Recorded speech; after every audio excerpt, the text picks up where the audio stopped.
अस्सलामु अलैकुम वरहमतुल्लाहि वबरकातुहू। फ्रेंड्स, अल्लाह का लाख लाख शुक्र है कि उसने हमें अशरफुल मखलूक़ात बनाया और मुसलमान बनाया और दुरूद की बारिश हो जनाब हज़रत मोहम्मद सल्लल्लाहु अलैहि वसल्लम। फ्रेंड्स, आज का टॉपिक ये है कि कभी हमारा स्टमक टाइट हो जाता है, यानी भारी लगता है, फिर इंसान को सांस लेने में दुश्वारी होती है, स्वेटिंग होती है, वो अच्छे से कंफर्ट नहीं कर पाता, ठीक है, और उसको लगता है कि मुझे वॉमिट हो जाएगी, लेकिन होती नहीं है। ये इसलिए होता है क्योंकि जो हमारा स्टोमक होता है वो अच्छे से काम नहीं कर पाता, वो टाइट होता है। काम इसलिए नहीं कर पाता क्योंकि हमने या तो फूड ज़्यादा खाया होगा, तब स्टोमक अच्छे से काम नहीं कर पाता, या अगर कोल्डनेस हुई, सर्दी का मौसम हुआ, तो उस टाइम भी स्टोमक अच्छे से काम नहीं कर पाता, फूड को अच्छे से चर्न नहीं कर पाता। क्योंकि अगर हमने ज़्यादा खाया या कोल्डनेस होगी तो ब्रेन जो है, जो वेगस नर्व, सबसे बड़ी जो नर्व है हमारे बॉडी में, उसके ज़रिए सिग्नल पहुंचाता है, मैसेज पहुंचाता है स्टोमक तक कि फूड को चर्न करो एंड दिस जूसेस छोड़ो, लेकिन उस टाइम भी ब्रेन काम नहीं कर पाता वेगस नर्व के ज़रिए, ठीक है। ये इसलिए होता है क्योंकि अगर हमने ज़्यादा खाया होता है, कि मिसाल के ऊपर कभी हम घर में भी ज़्यादा खाते हैं, कभी अच्छा सालन होता है, ठीक है, या कभी हम दावत पे जाते हैं, वहाँ पे भी अच्छा खाते हैं और हम ज़्यादा खाते हैं,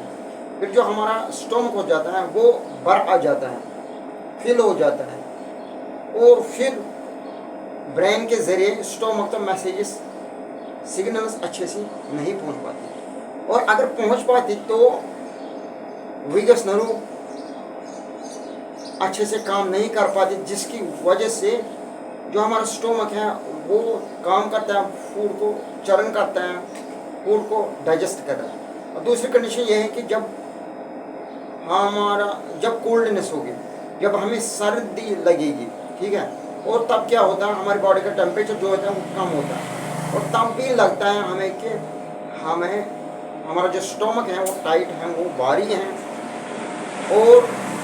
ये लगता है कि हमें वॉमिट हो जाएगी, लेकिन वॉमिट नहीं हो पाती, ठीक है। इस दौरान हमें क्या करना है, अगर हमारा स्टोमक टाइट हो, हमने ज़्यादा खाया होगा, ठीक है, हमें सिंपली वार्म वाटर इनटेक करना, उसमें एक लीमन का जूस ऐड करना है, या जो लिप्टन चाय पीते हैं हम, शुगर की, उसका 1 कप पीना है। और मैंने प्रैक्टिकली ये बहुत बार किया एंड दिस इज़ सक्सेसफुल। और उसके बाद हमें सारा फास्ट, सारा प्रोटीन, सारा फैट अवॉइड करना है, तब तक जब तक हमारा स्टोमक अच्छे से काम नहीं कर पाया। दूसरा कि जब कोल्डनेस होगी उस टाइम भी यही करना है कि वार्म वाटर इनटेक करना है, लेमन जूस,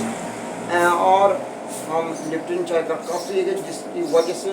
हमारा जो बॉडी टेम्परेचर है वो इंक्रीज होगा, या हम अपने बॉडी को, जहाँ पे स्टोमक होता है लेफ्ट साइड, वहाँ पे अपनी बॉडी को रब करेंगे, जिसकी वजह से हमारे बॉडी का टेम्परेचर वहाँ इंक्रीज होगा, या हम अपनी बॉडी को गर्म रखने की कोशिश करेंगे, जिसकी वजह से हमारा बॉडी का टेम्परेचर जो है वो इंक्रीज होगा, और उस इंक्रीज की वजह से हमारी बॉडी में ब्लड सर्कुलेशन